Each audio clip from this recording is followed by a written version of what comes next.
Doctor ইউনূসের সাথে দেখা করি বিএনপির মহাসচিব মির্জা ফখরুল ইসলাম আলমগীর এখন সাংবাদিক সম্মেলন করতেছে। তাই আপনারা দেখুন উনি কি বলে এবং শুনুন।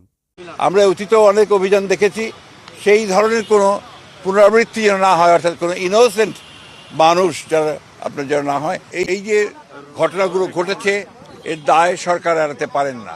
এই জন্যে যে সরকারের বিভিন্ন যে প্রতিষ্ঠানগুলো আছে, বিভিন্ন যে বাহিনীগুলো আছে, তাদের সামনেই এই ঘটনাগুলো একের পর এক ঘটেছে, যেটা আমরা মনে করি দেশের সার্বিকভাবে দেশের যে আইন শৃঙ্খলা পরিস্থিতি, স্থিতিশীলতা তাকে যথেষ্টভাবে বিপন্ন করেছে এবং ফ্যাসিবাদকে সুযোগ করে দিয়েছে তাদের এই সম্পর্কে একটু কথা বলার।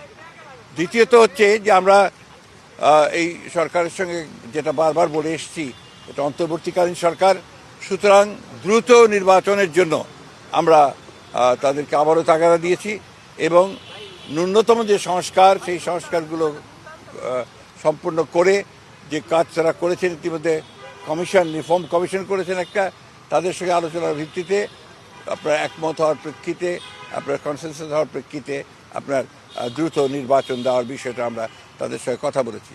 আমরা প্রশাসনে যে সমস্ত ব্যক্তি এখনও যারা দোষর ছিলেন ফ্যাসিবাদের এবং যারা ক্ষতিগ্রস্ত করেছেন বাংলাদেশকে সামগ্রিকভাবে, তাদেরকে আইনের আওতায় আনার জন্য এবং একই সঙ্গে তাদেরকে প্রশাসন থেকে সরিয়ে দেওয়ার কথা আমরা বলেছি।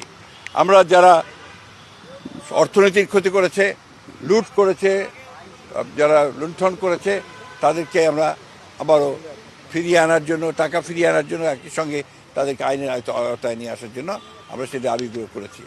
আমরা একই সঙ্গে যে কথাগুলো বলেছি তা হচ্ছে যে বিগত 15 বছর 16 বছরে যে মিথ্যা মামলা দিয়ে রাজনৈতিক নেতা কর্মীদেরকে যে হয়রানি করা হয়েছে, সেই মামলাগুলো প্রত্যাহার করার ব্যাপারে আমরা নীতিগত সিদ্ধান্ত কথা বলেছি। তারা একমত হয়েছেন, তারাও আপনাদের সামনে কথা বলবেন, এই বিষয়গুলো তারা একমত হয়েছেন।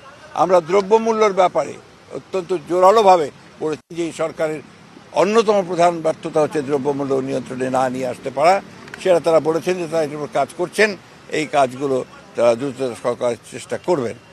সব শেষে আমরা আপনার আইন শৃঙ্খলা পরিস্থিতির কথা বলেছি এবং একই সঙ্গে আমরা সব শেষে যে কথাটা বলা আবারও বলেছি যে আপনার এই একটা আপনার কী চলছেন অভিযান, সেই অভিযানটা হচ্ছে ডেভিল হান্ট। আমরা অতীতেও অনেক অভিযান দেখেছি, সেই ধরনের কোনো পুনরাবৃত্তি যেন না হয়, অর্থাৎ কোনো ইনোসেন্ট মানুষ যারা আপনার যেন না হয় এবং এটা নিয়ে আবার যেন কোনো রকমের সমস্যা তৈরি করা না হয়, এই কথাগুলো আমরা অত্যন্ত জোরের সঙ্গে বলেছি। প্রধান উপদেষ্টা এবং তার সঙ্গে যারা ছিলেন তারা আমাদেরকে আশ্বস্ত করেছেন যে অতি দ্রুত তারা নির্বাচনের ব্যবস্থা করছেন এবং তিনি বলেওছেন যে ডিসেম্বরের মধ্যে তিনি নির্বাচনের ব্যবস্থা করে তারা কাজ করছেন। আমরা আশা করব যে জনগণের আশা যেটা আছে, প্রত্যাশা আছে যে অতি দ্রুত এবং একটা রোড ম্যাপ ঘোষণা করবেন তিনি, সেটার মধ্যে দিয়ে আমরা ডিসেম্বরের মধ্যেই নির্বাচন সম্পন্ন হবে বলে আমরা প্রত্যাশা করছি।